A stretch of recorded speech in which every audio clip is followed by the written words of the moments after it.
Thank you, Madam Speaker. Good afternoon, ladies and gentlemen of the House. It's been truly an honor to have served in this chamber. Not many people can say that they've served here in this magnificent building, and it's been truly humbling. It's also been truly humbling sitting next to Representative Baltimore and my favorite clerk, Talon Griggs. Talon, did you get a hold of my speech? I have taught high school government for 13 years, and I, like many other government teachers, probably concentrated too much on the national level, and I don't give the state and local government the attention that they deserve. But after all, which areas affect folks the most? And so I've changed how I teach, and this job has given me some inside baseball that I can share with kids and teach them how it really works down here. I believe my kids will give me a little more street cred now that I've served in this capacity.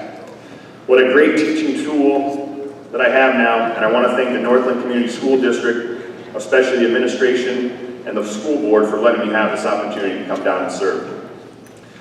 But it was not just when I got down here that I got more interested in state politics. It goes back a couple of years.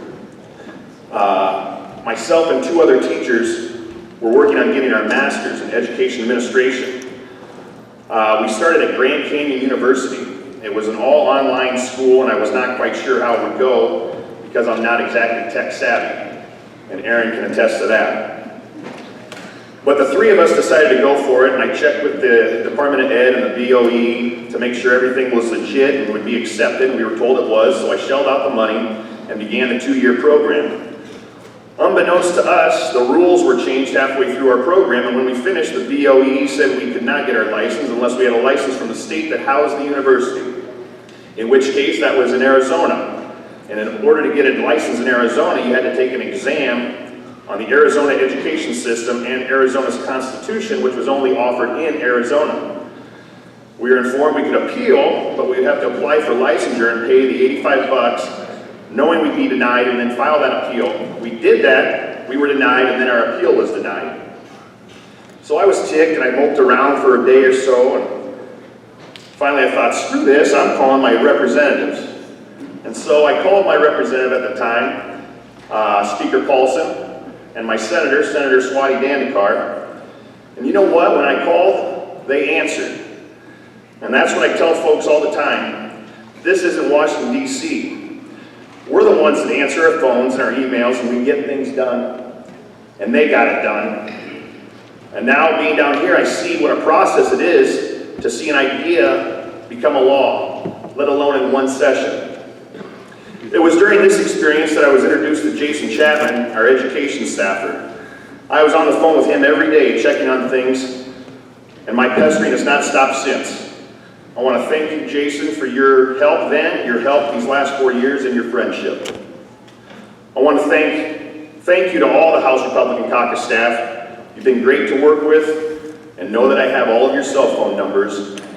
You haven't heard the laughs from me because I know how things really get done around here. Anyway, the bill passed, and we were grandfather claused in, and it turned out it affected a lot more than just the three of us. It was funny, after I got elected down here, Jason took me around and he pointed to each and every one of you that voted against my bill. So I know who you are. Fast forward a year, and I'm sitting in study hall, monitoring study hall. My phone buzzes in my pocket, and I'm a stickler with the kids. If I see their phone, it's mine for 2 days.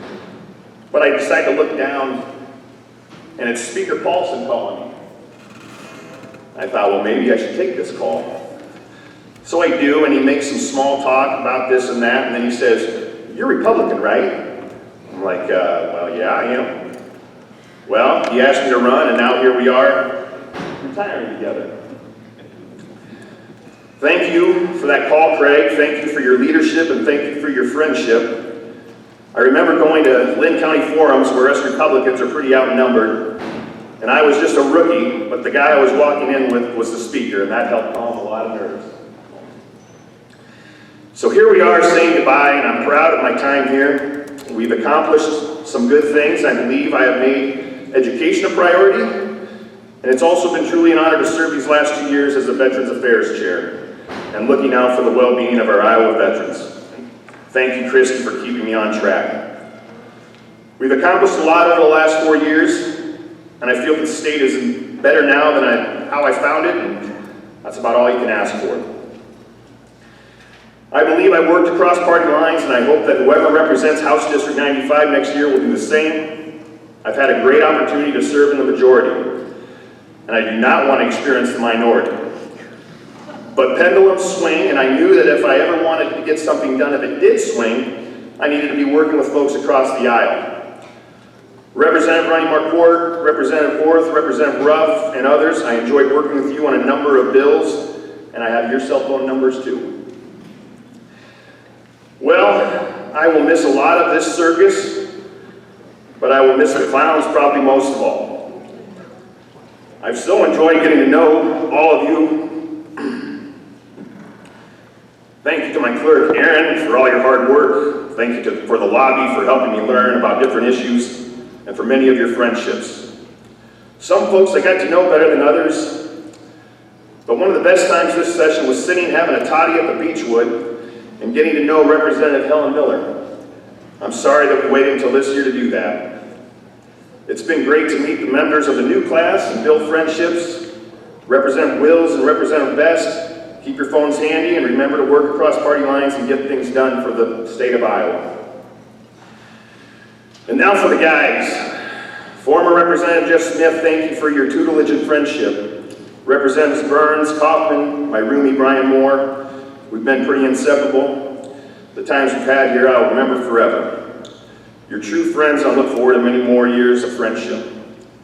Josh and Brian, we're gone, but Bobby, you have many more years to come, and I will be looking for that sweet appointment someday. Winchell, tag, you're in, watch after Bobby. I want to say thank you to the people of House District 95 for giving me the honor of serving you. Thank you, fellow representatives, for all of your friendship. Thank you, leadership, for all of your hard work. Most of all, I want to thank my family for their sacrifices while I'm down here. My kids, sorry I missed some of your events. But I hope you'll remember this experience and have fond memories of your days running around the Capitol. To my wife, Nikki, who's working today and picking up the kids, running to football, soccer, dance, getting them fed, helping with the homework, getting them bathed, putting them to sleep. Thank you for this opportunity. My 3-year-old daughter was sitting on my lap this last weekend, and she's looking at my face and she's moving it around, she's checking it all out, and she says, "Dad, you got a lot of nose hairs." I said, "Yes, I do, Ella," and I'm looking forward to having many more of those conversations. So, may God bless all of you, and as you work on behalf of the people of Iowa, and may God bless this great state. Semper Fi.